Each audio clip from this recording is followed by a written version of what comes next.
I'm Lebanese and I studied in You've the got United Donald Trump to States. worry about.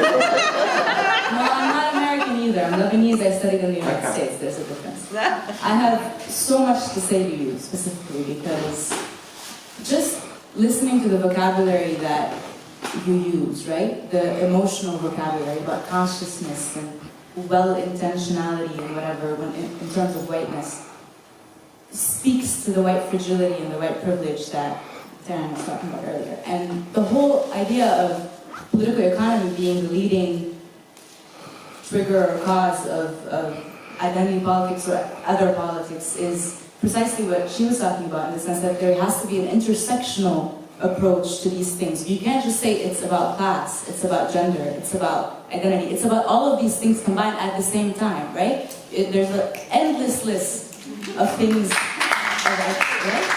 And the whole transcending and becoming human thing is so naive and so white, because at the end of the day, what you have to do, what this country has to do, what the world has to do, is concentrate on race, not disregard, not deviate from it. We have to talk about race, we have to have the uncomfortable conversations, all of these things, yes, about all of these things that are happening in this country and around the world, to be able to address these things. And it's not the job of white people, and it's not about the motivation of privilege specifically, is never having to think about it. You don't have to think about your privilege as a white person. It's not about whether or not you feel like speaking to a cause today or not. It's not about having a panel of entirely white people talking about whiteness without having a voice that is talking about whiteness in South Africa that is not white.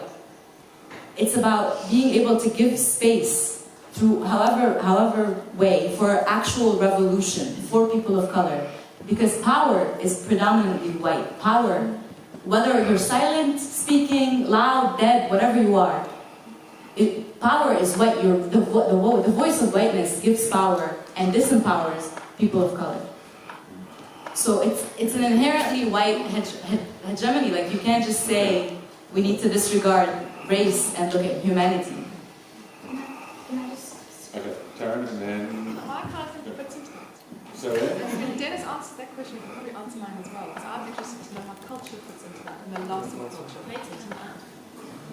You were actually first. Sorry, you were saying that? She was actually first. She should go ahead.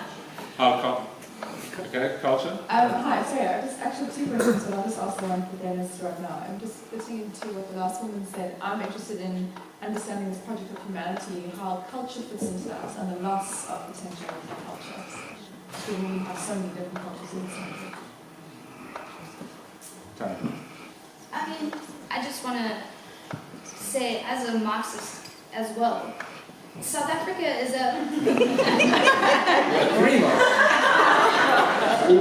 South Africa is an intricate case study that I don't think Marx was ready for, because you cannot divorce class and race in South Africa. And what you did. No, I didn't. Yes. I said he was wrong about race, he was wrong about class. No, but you said we need to focus on class. Why do you think service delivery protests? I didn't say that at all. Please do not, like the woman there, do not misinterpret what I'm saying. I'm happy to stand and criticize for what I said, not what you want me to say. Okay, well, what I was going to say is, why do you think the university protests got more media time than service delivery I protests? know why. Because black bodies aren't valued Correct, I enough. said that, that's my point. Well, I think both That's service exactly and teacher would be I think I'm sorry, I really am. I'd just like to answer, I mean, when I hear what you say, I really despair. Because it seems to me, you know, your point, ironically, stated from a white person's perspective, which then accuses me of being privileged, and you speak I'm sorry, for some- I'm not white. Well, I couldn't see what you are, it doesn't matter. Okay, great, thanks You're a for human judging my being. race before Right, I'm asking. not saying. But you're not South African. I'm not South No, African. correct. Now, I wanted to say this to you, that if you say, do I think I have answers? No, I don't. I think, when I was making a plea about black delivery protests, I want those to actually get greater attention.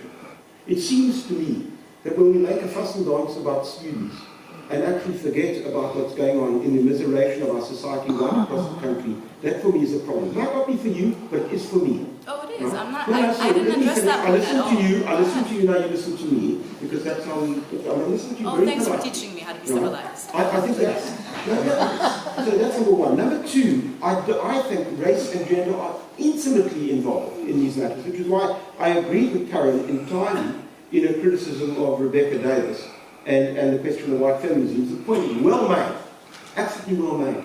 The real issue is, as well, if you say, do I think that white people, do I have a position of privilege? Of course I do.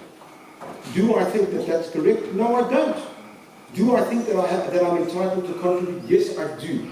Because in this country, it seems to me that when we're at our best, we're engaged across the board. And the truth about it is that when one talks to unions, and when one talks to workers, and when one talks to people right across the board, there seems to me a possibility, which is really to your point, of actually talking as human beings one to the other. Does that mean that I should have the arrogance to believe that my particular cultural worldview is better than theirs? To the contrary, I keep on saying it isn't.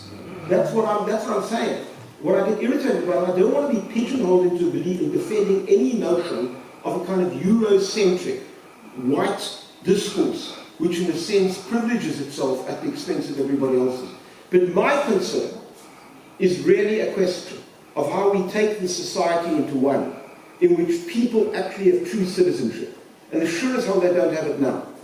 And if I can make a small contribution to that, actually, let me make one other point. Only once in my life have I, and it really relates to Andy's point, I applied for the Constitutional Court once because I was forced to do so because all sorts of people asked me to. I've never sought promotion as a judge, and I'll tell you why.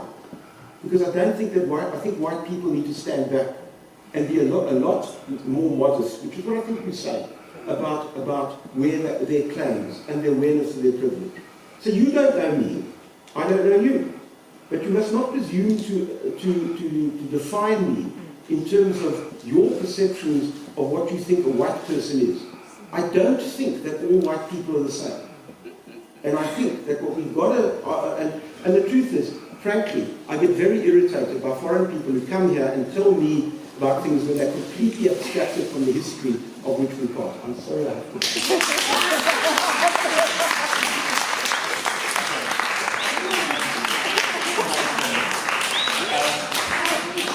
And that was Dennis.